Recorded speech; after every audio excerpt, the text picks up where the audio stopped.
What's going on, everybody? It's Steven with Job & Sons Plumbing, and you're watching the DIY Plumbers. Today's video is sponsored by Plumber's Crack Coffee. Go to plumberscrackcoffee.com, that is a big bag of coffee, and enter code DIY10 at checkout for 10% off your order. Obviously, they sell big 5-pound bags. They also sell 16 ounces, and we love their stuff. Give them a call right now. Today's video is all about PRVs, how they work, and when you would need one on your house. Let's go.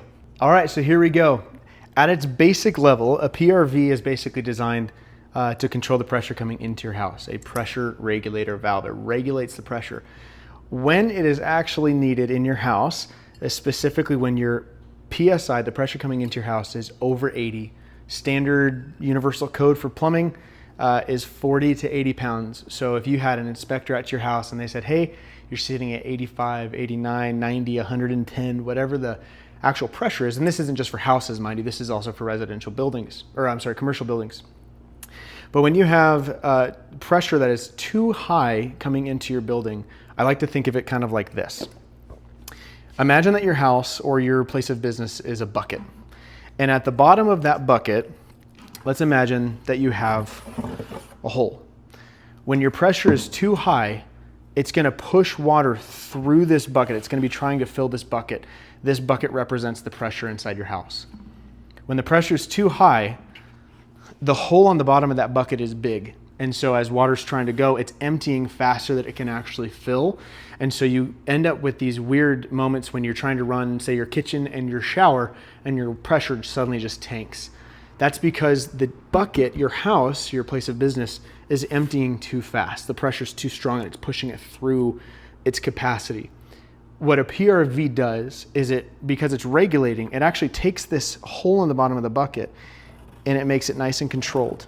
It makes it smaller so that as your water is running through, as it's filling, the bucket stays as full as it is emptying. So it will empty at the same rate that it's filling.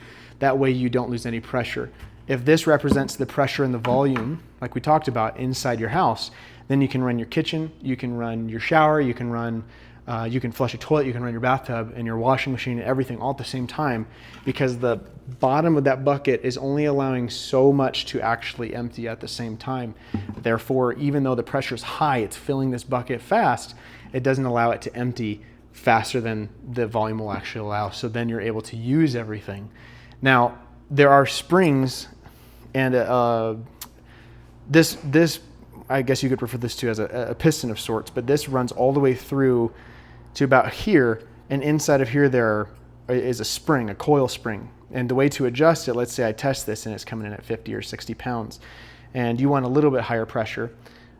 You undo this nut here, and then you're going to tighten this spring down, and what that does is it's going to take this hole here, and it's just going to barely squeeze it down. It's going to allow it to give just a little bit either more compression, or essentially as water's running through, it's going to kind of like slim it down so that the pressure increases.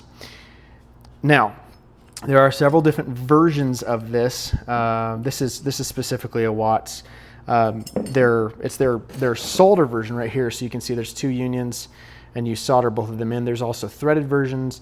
There's versions where it has a filter involved, and there's ones that look like these massive things with, two pistons inside.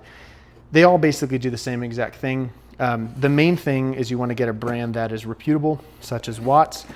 Watts, you should definitely sponsor us. That would be sweet. But this is our chosen brand, not because of anything other than we just know that if it fails, if anything happens, not only are parts really available, but we like to set these things up so that homeowners or business owners or whoever can actually go in and change their own parts in the future. So that's actually why we buy this one specifically, so that you're not having to call us every single time. You can actually learn how to do some of the stuff. That's why we started the whole DIY plumbers thing in the first place. So if you have any questions, hit us up. We're on Facebook, Instagram. You could even just comment down below and we'll make sure to answer your questions.